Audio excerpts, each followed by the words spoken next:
მოგესაწყინისა და ჩვენთან არ დაიწყო.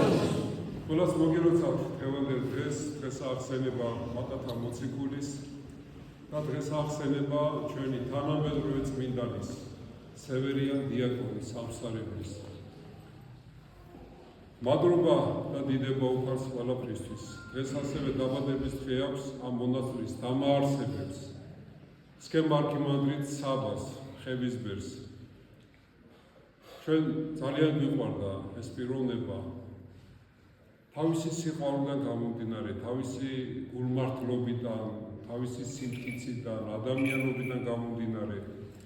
მამა საბას ჰქონდა ძალიან დიდი სიყვარული ყველას მიმართ, ღმერთის მიმართ, სამშობლოს მიმართ და ჩვენ არ უნდა გამსაჯოთ არც ერთი ადამიანი მით უმეტეს გარდაცვალებული, ჩვენ გარდაცვალებულს მარტო უნდა ვილოცოთ, რომ მისმა სულმა დაიბიროს იქ, სადაც მართან და წმინდანი მკვიდრობენ.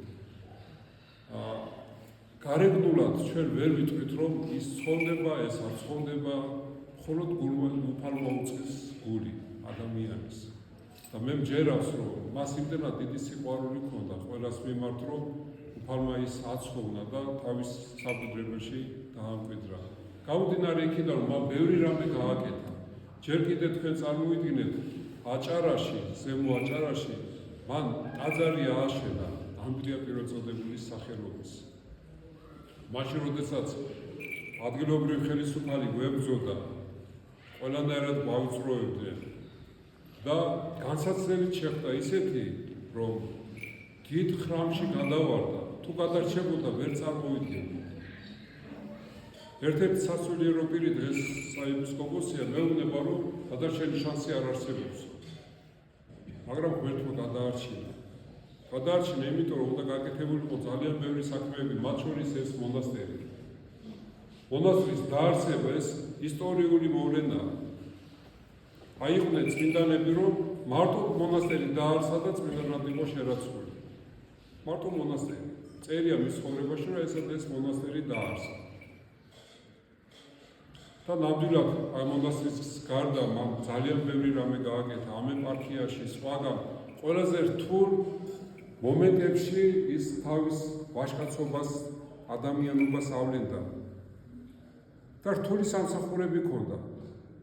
ჯერ აჭარაში, ზემო აჭარაში ტაძრის მშენებლობა და ამხელა განსაცდელი დაემთხვა. ამ ეპარქიაში გადმოვედით და ფაქტიურად კლანური მმართველობა იყო ეკლესიაში, ერთი ოჯახი იყო დაუფლებული ეკლესიას, საკათედრო ტაძარს, არ ჰქონდა საშუალება, რომ რაღაცა გამეკეთებინა. დავნიშნე ეკონომოსად, მამა საბა და ძალიან დიდი წინააღმდეგობა წავიდა მის მიმართ. დაშალა ის კლანური მმართველობა, ნორმალურ კალაპოტში ჩააყენა, რა თქმა უნდა, ბევრი შეურაცხყოფა, ბევრი დამცირება მიიღო ამის გამო და ბოლოს აი მართლაც რა ვიცი, ღვთით იმართებოდა, იმიტომ რომ გული ჰქონდა მოსიყვარული. ძალიან სიყვარულით ახსავსი ადამიანი იყო და აქედან გამომდინარე, როცა კურთხევით აკეთებდა ყველაფერს. აი აქაც ამ მონასტერში თვითნებურად არაფერი არ გაუკეთებია. აკეთებდა ამ ტაძარს, მე ვფერ როგორი ტაძარი გავაკეთოთ. უთხარი ჯვრის, სამწევრისი ჯვრის ტიპისა გააკეთა ეს ტაძარი. ზუსტად ისე გააკეთა. იქით კიდე ნიქოზის მთავრანგელოსა სახელობის, აი ხარების ტაძარი რომა, იმის ასლი გააკეთა ის. აი ყველაფერს მეკითხებოდა, ყველაფერზე როცა კურთხევას იღებდა და მე ვფიქრობ, რომ ნამდვილი ბერი და სასულიერო პირი ასე უნდა იღებდეს, როცა კურთხევს და ასე უნდა ცხოვრობდეს და ნამდვილად თავისი მთელი ცხოვრება მან როცა კურთხევით იცხოვრა და ღმერთმა აი ამ როცა კურთხევის ნაცვლად მიაგოს მას მადლის სული საწმინდისა და დაამკვიდროს იქ, სადაც მართან და წმინდანი მკვიდრობენ. ღმერთმა აცხოვნოს მამა საბას.